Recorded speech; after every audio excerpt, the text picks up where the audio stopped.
Welcome back to Health Beyond Tomorrow. I am joined with Dr. Krishan Ramdoo, who is the CEO and founder of Tympa Health.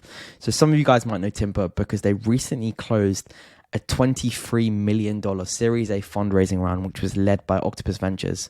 I reached out to Chris thinking it would be the perfect opportunity to bring him onto the podcast to talk a little bit about how Tympa is completely revolutionizing ear care globally. Tympa is both a hardware and software solution which combines otoscopy, audiometry, and also wax removal into an all-in-one community ear examination portable kit. It's effectively empowering health professionals to start taking ear care out of hospitals into the community. So in this episode, we'll talk a little bit about the journey of Tympa from the very early stages, the initial barriers and institutional barriers that Tympa had to overcome, to now where they're at with fundraising and now looking to expand globally into US market. If you enjoyed this episode and you have been enjoying my weekly episodes, then please make sure you hit that follow button. It just helps the channel to grow and honestly keeps me super motivated. I saw on the YouTube analytics the other day that actually 80% of you that listen to my episodes week on week aren't subscribed. So please just make sure you hit that follow button, whether it is YouTube, Spotify, Apple Podcasts. It's free, so why not? It honestly means the world to me.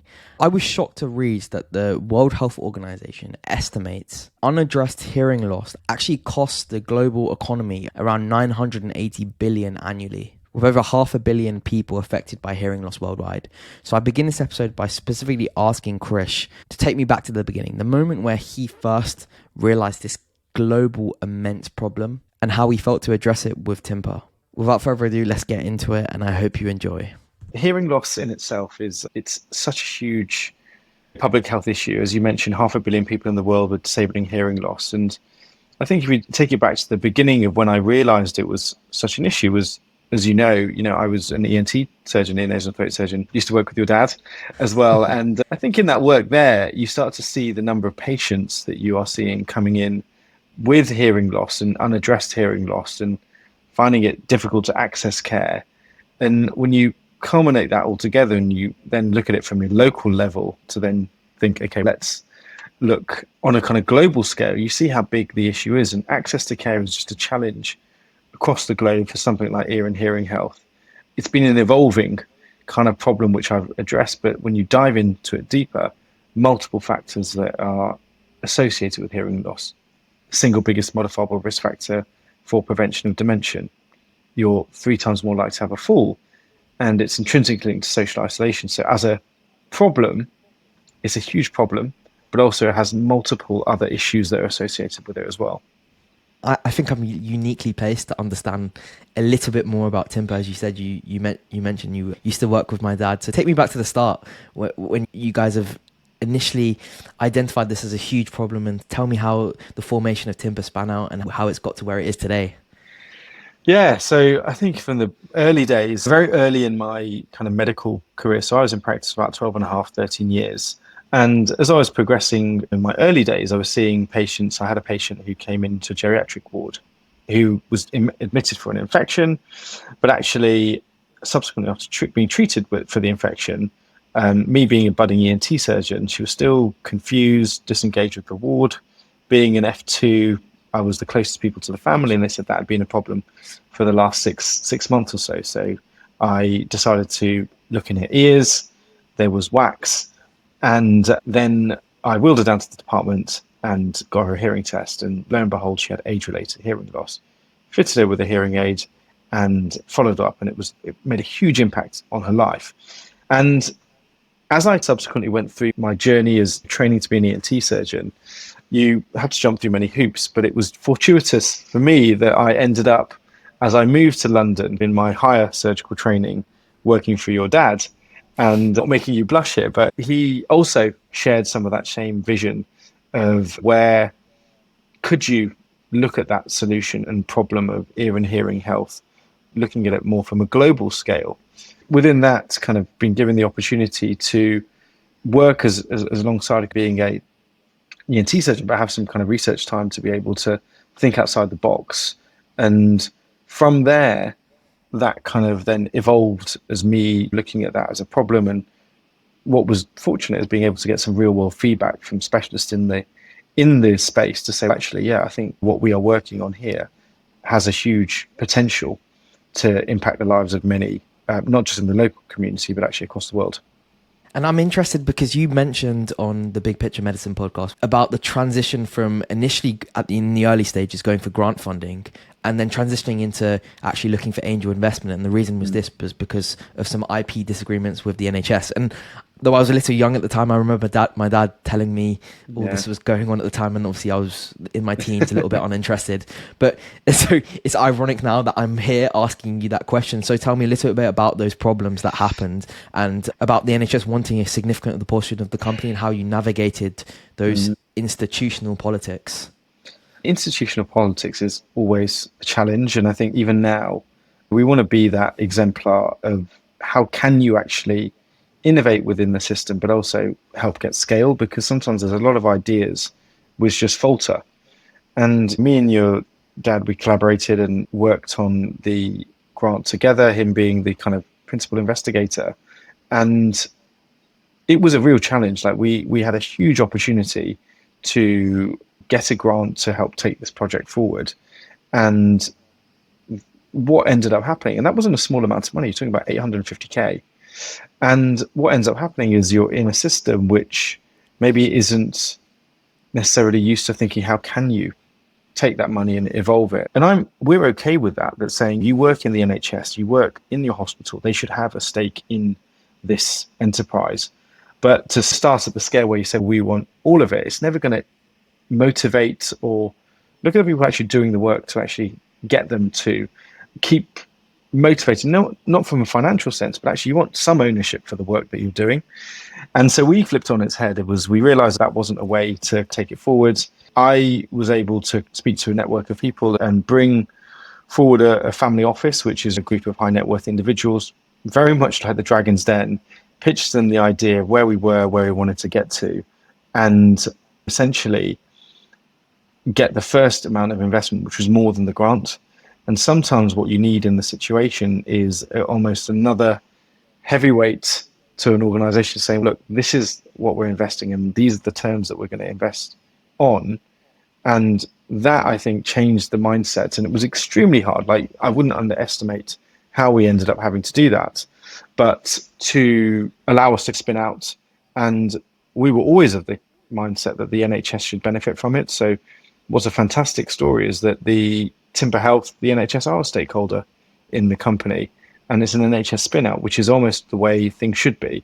So I've shortened the challenges, but it was extremely challenging, and I think it was credit to the kind of resilience of the team around that to get through that as well.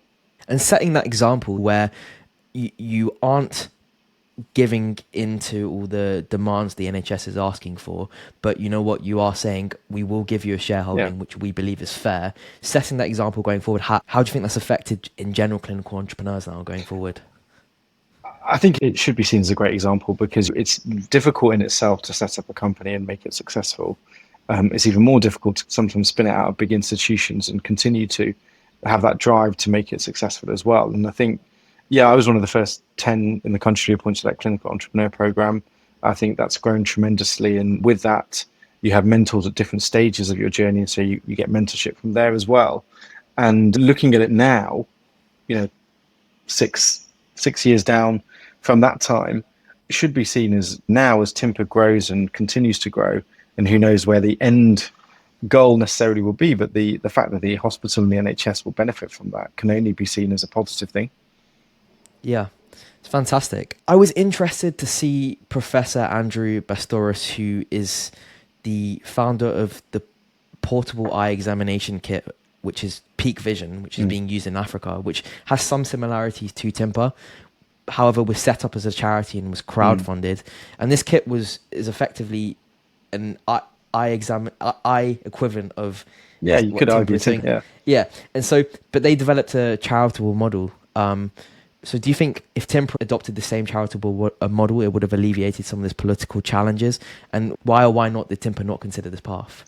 I think that path is in Tympa's journey, like it is in where we want to get to. I think if I look at the long-term vision of where we want to get to Tympa, is to be able to deliver a solution. And already, if you take the solution in its current form, it delivers a service.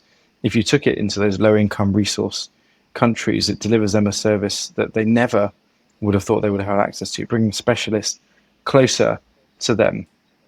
And for me, and like looking at how we would have wanted to deliver that and why we haven't to date, is that what I want to be able to do is deliver a service that when you go, that's sustainable and scalable and actually stays within that system, and actually taking the route of fundraising to build a company which then can actually stand on its own 2 feet. So launching it in markets of the UK and then the US gives, for me, a better chance of us actually going into those low income resource countries and giving them a service which is actually has real longevity. I'm sure, you know, what they're doing at Peak Vision is definitely having that. But what we're also then able to do is, this is longer term thinking, but actually, let's say we deliver a service in the UK and the US, it actually just pays for the service that you're going to be seeing in those low income resource countries. The Tympas that are kind of in version 2, as we build out version 3, the version 2s can go into those low income resource countries. And I think that's the way to model it. It's sustainable as well from utilizing the systems that we have. So that's why I've gone down that route. And I think if you asked anyone here at the company, everyone knows that's the mission and vision here at Tympa. Yeah, fantastic. So tell me a little bit about the Tympa kit. Some people will be listening over just audio, but if we could visualize it and talk a little bit about the hardware. My mum is training with the Tympa team. Oh, cool. She's a pharmacist. So there was one downstairs and I was thinking if I should bring it up. I assume you probably have one to show the audience. So if we could talk a little bit about the hardware, then also the software that Tympa is offering, because it's often forgotten that for Tympa to work and function properly, there needs to be a balance between both the hardware and software, Correct. as you were mentioning. Yeah. So talk me a little bit about how you're getting these components to seamlessly work together. Yeah, here it is, as you said, as if here's one I prepared earlier, but you've got the little box that comes together. And essentially, when you're making an examination and assessment of someone's ear and hearing health, it is about fundamentally 3 things. So you want to look inside the ear. So what the Tympa does, allows you to do high definition otoscopy. And we've got a patented kind of lens system, which allows you to look at that eardrum in high definition. And we have audiologists who use it, so it's the best video otoscope that they've used. And we publish papers on, equally the research element of publishing papers on how good that diagnostic element is. So you've got the otoscopy. We've also got a patented spacing mechanism. So here is the ability to remove wax or infection. And hopefully you can see this, is that we built this with a very safety in mind. So you're holding your Tympa, and one of the things that people worry about is, are you actually going to damage the eardrum?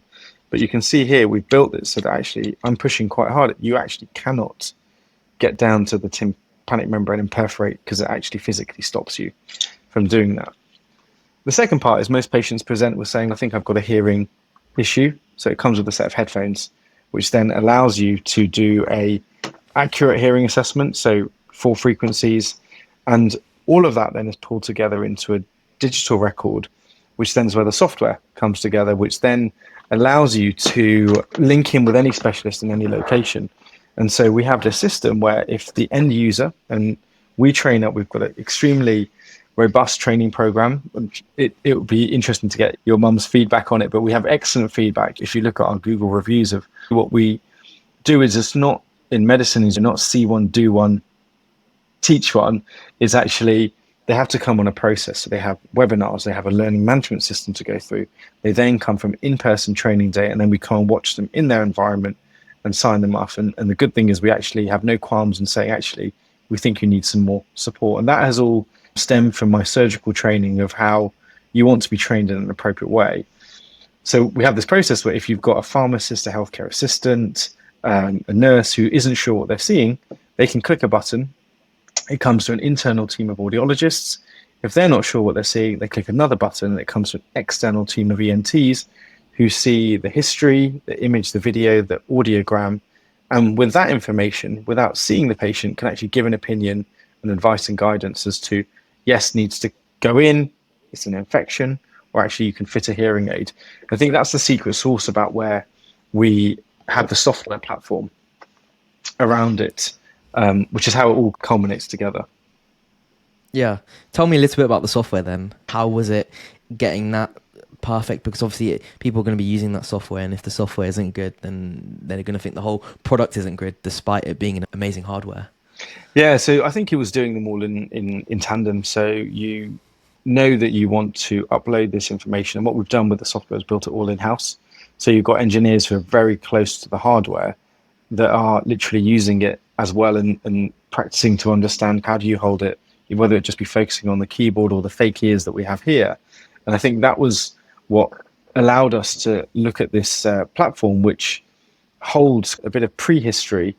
You then have the image and videos and you have the audiogram, but also underneath it has some analytics so that if you have a user, let's say, who isn't using the product enough, it will tell you, oh, this person has not been using it for X number of months.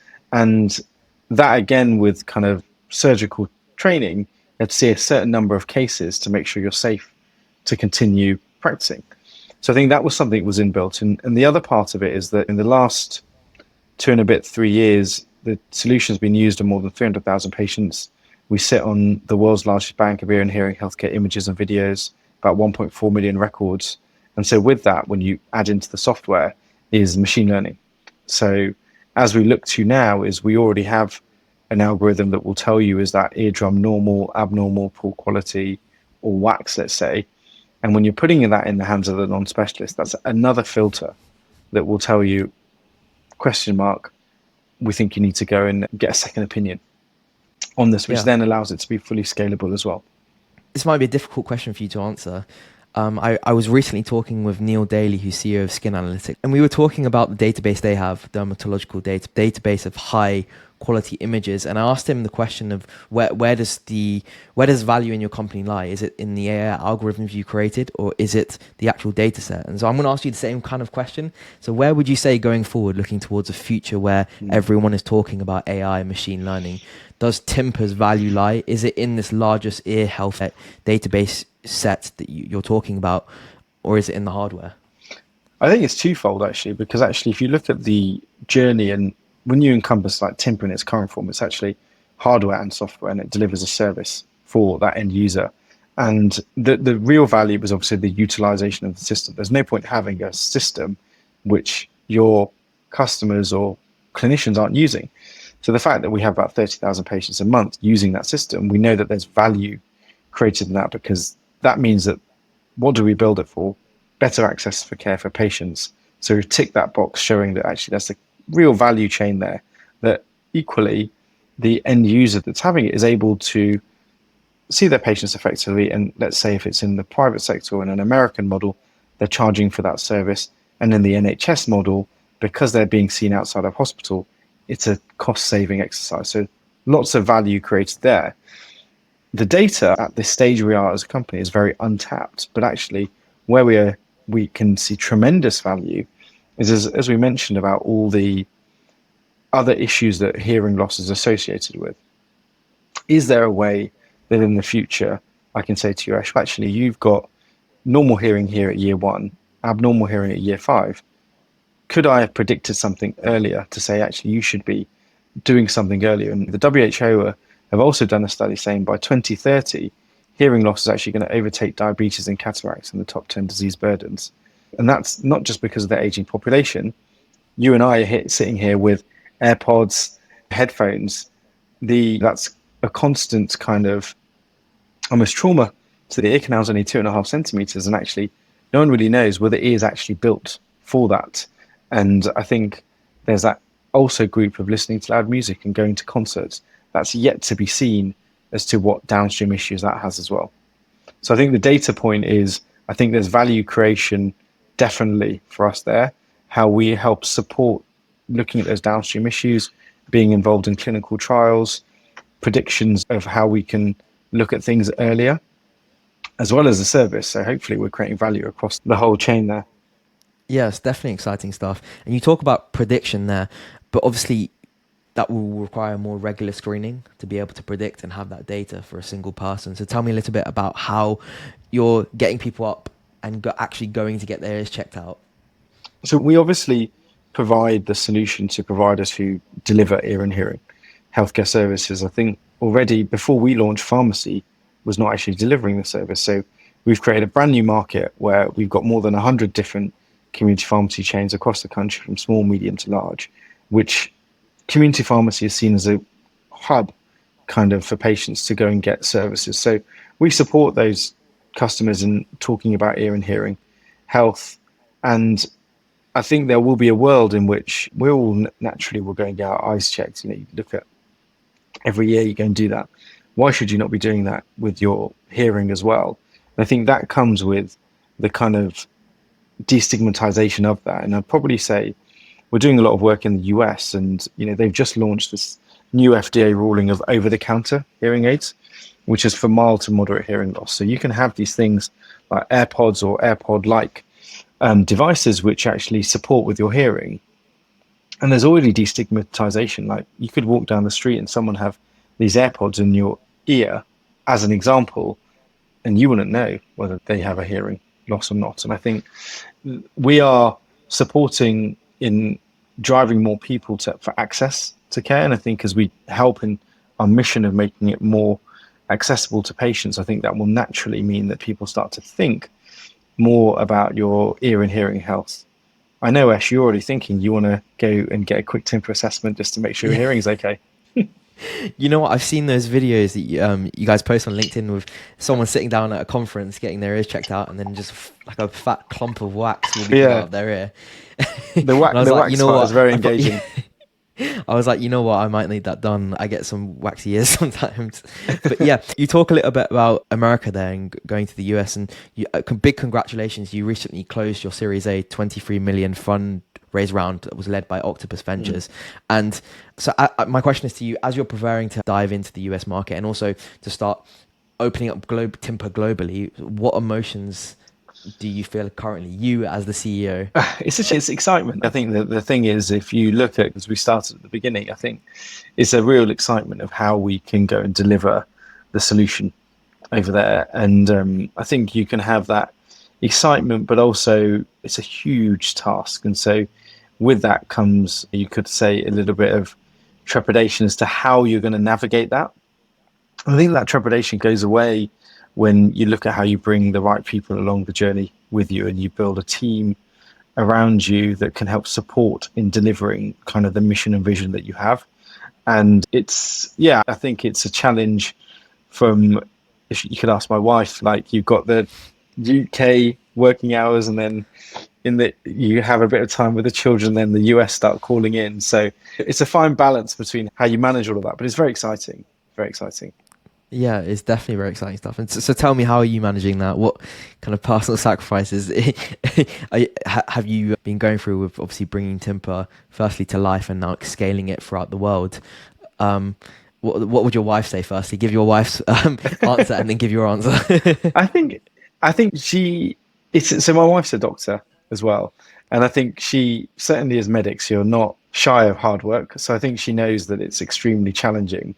And I think it's a mindset change of the impact that you're having now, the amount of hundreds of thousands of patients that Tympa is seeing. I personally wouldn't have been able to see that as a clinician. So I think you could ask her, it depends, that's probably depending what mood she's in.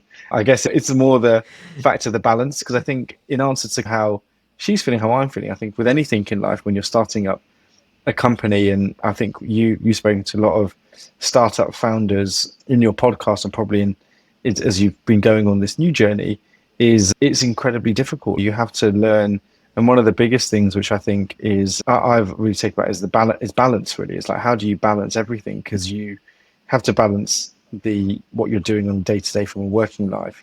You throw into the mix children, you throw into life another half, and then I think it's just trying to make sure you balance all those spinning plates. And it's always difficult you want to be good at everything and 100% at everything. And I think if you can get near to kind of 80 to 90% of that, I think it will always mean in the long run that actually you are still moving forward.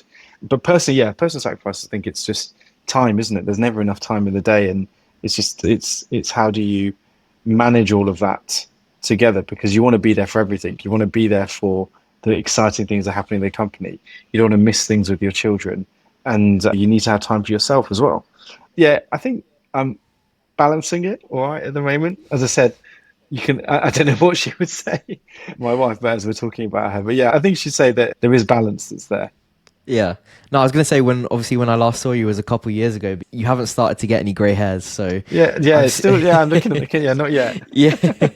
So from that, I probably because you probably could say that you are balancing everything okay at the I hope moment. so. Hope so. So you've obviously gone through ENT training, Mm. got to a very senior position, and then decided what was it, SD7, Six, SD6 yeah, to six, step yeah, yeah, out. yeah. SD6 to step out, then you started doing GP training to become a Correct. GP. Yeah, correct. Yeah. Then you stepped out again. Yeah. And so all these pivots that have happened, reflect on your journey a little bit. Is there any point of regret throughout those journeys? Do you ever do you ever sit there at an ENT conference with all these professors, all these surgeons, and kind of wish this could have been me? I do. I think when you look back, certainly in ENT, because I think I was very dedicated to that group and kind of like cohort. And what's been really good is you still keep in touch with all of those colleagues and with your dad and others as well who I went through the journey with. And actually, that pivotal point, I think, was stepping away from ENT was quite a big step because actually that was what my career path was going to be. But what was helpful was you speak to that moment in time, you're speaking to colleagues, say, what would you think? And there was a camp who would be like, what are you doing? And then mentioning it, I suppose your dad was one of them, plus others who were like, Chris, you don't want to look back in 5 years' time and regret what could have been. And I think now, fast forward, the reasons for pivots were at the time when it was an ENT, you're trying to do ENT training. I had my first child was born, trying to finish writing a PhD. So many, and have a company and someone writing a big check to say, look, try and grow this product. You then fast forward when you move into GP training, you then raise some more money and you can see something moving. And I think at that moment in time, which was actually just over 3 years ago, I was still a full-time doctor. It's crazy to think the growth now. And I think at that moment in time, I knew that this could become something special. And then it was about focusing. And actually, now I look back and think, if I hadn't have done that and hadn't fully focused, you can now see the company really going on that big trajectory. And if I look back, I think in anything, you can never look back with regret. But I think what you miss, if anything, is the camaraderie amongst that cohort that you work and train with. I think it's difficult now as you sit as a CEO, as a leader in that organization. Yes, I've got a fantastic leadership team, but still the buck stops with yourself as to how you make those decisions. Whereas the nice thing in the camaraderie and I guess in medicine is that you would make a decision collaboratively and you'd get different opinions, which you do here as well. But essentially you would also have that evidence base. Sometimes in a startup world, you've got to go with your gut rather than evidence, which sometimes you can say happens in medicine, but it's a lot more evidence-based medicine. And now I think as we've grown up as a company, it's much more data-driven as well because we've built that data. Whereas in the early days, you've got to be, I think this is the right decision to go down. Yeah. I think it was Dr. Abdullah Al-Biati who he also trained. Yeah, I know. Yeah. During the ENT program and then decided to step out. And he summarized it perfectly. He said, I don't have any regret. I don't look back. I don't regret anything. But you know what? Sometimes my ego does hurt a little bit when I see all these top surgeons because he trained to become an ENT. That was his world. And then he stepped back and he thought, you know what could have been, which I found funny. And so you mentioned the words special there. And that leads perfectly onto my next question, because you also talk a little bit about serendipity, about being in the right place at the right time. And so tell me a little bit about how serendipity has come into play in the success of Tympa. And I guess my follow-up is also about the 4 types of luck and what you feel played the most significant role in your journey. And if I maybe could break down the 4 types of luck for you, I wrote a little blog post on this. I'll link that in the description. But number 1 is blind luck. So that is just events that are left up to fate. We don't really have any choice in them. Number 2 is luck from hustling. So you're going to more events, you're basically forcing the universe hand. Number 2 is recognized luck. So it's effectively you as an entrepreneur spotting a business idea because of your unique experience. And number 4 is your luck from unique character, which I guess is from hard work, dedication, resilience, grit, stuff like that. So tell me a little bit firstly about serendipity and then also those 4 types of luck and how that's played into your journey. So I think you could also argue that serendipity and luck have been intertwined. Yeah. And I think at different stages of my career and different stages of Tympa, I think serendipity and luck have played a role. And I think in those 4 types of luck, I think it's been a mix of each of them. You definitely have to have the hustle. You've got to have that drive. You've got to have the ability to win and talk to people and engage with people to understand where you are. But also you have to have pure luck on your side as well to be at the right place at the right time. And as I said, in the early stages in ENT, working for a consultant who understood the journey that I wanted to go on and could recognize some of that talent was incredibly helpful for me to be able to be like, you know what, yeah, you can have that time to go and do that. And then you take it to the next stage when you're looking at raising some money and you meet investors who also buy into that and give you a different type of mentorship and also can believe in where you think the company can go. And I think that has, and as we've got different, let's say, investors, but even different customers and people that we're partnering with, I think you have to, I do probably, the theme around that is you still have to build your own luck as well. I don't think you can ever rely on something just happening and trying to be in the right place. You are, without a doubt, the master of your own destiny. And you know that there's going to be times when you've really got to really focus on an issue or understand a problem to be like, here's a huge opportunity.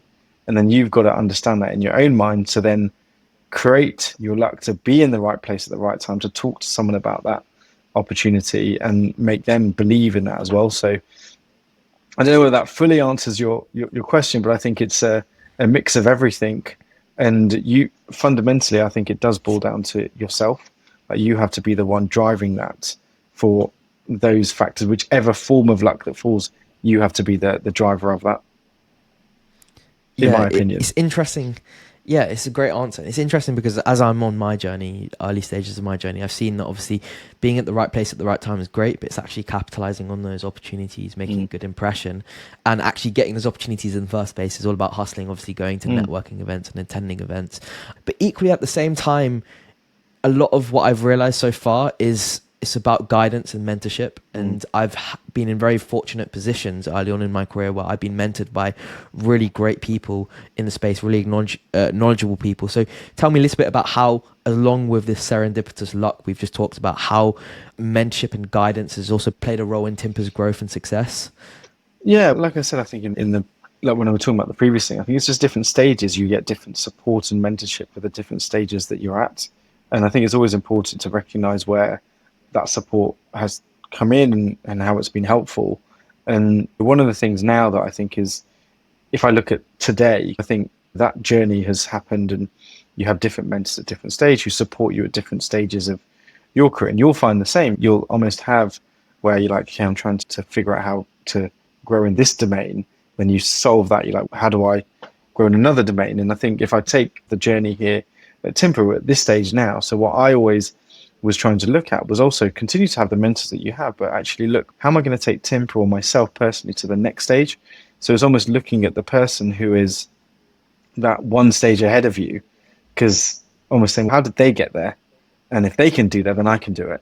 And I think that's what I have done, is build a network of other founder CEOs who are about 1 or 2 steps ahead.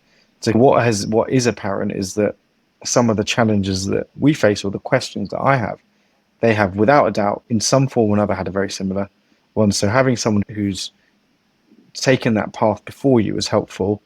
And I've even also tried to think that as how you build that in your team, to look at the qualities and skills that I have as an individual. What can I really excel at? But what are the things which I know that I need some support with? So bolt those individuals around you to help you with that. And even that can be the case with mentorship as well. Yeah. And how are you positioning yourself for you and your team to level up and get to that step where you're 2-3 levels above where you want to be? I think I tell the team all the time, we are at a junction point, a moment in time where we really can lead the way. And I think the way I try to do it is obviously lead by example.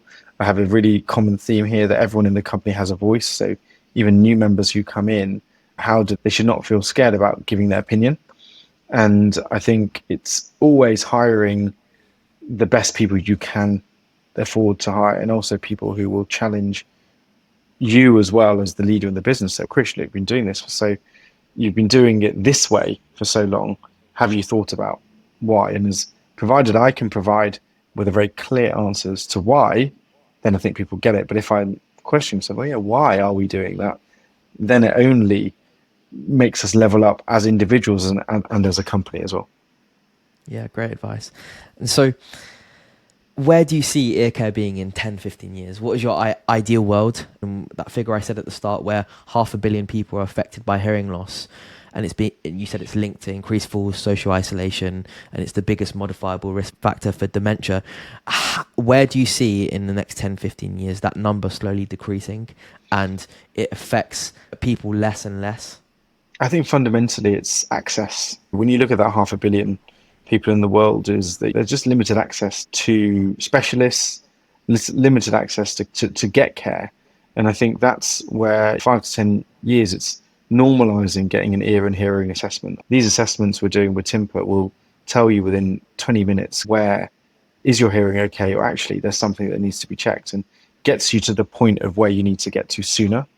Whereas if you look at ear and hearing healthcare at the moment, it takes someone almost 5 to 7 years to think about doing something about their hearing. So I think by us in that position of making it more accessible, making people think about it and say, actually, it's just a quick assessment.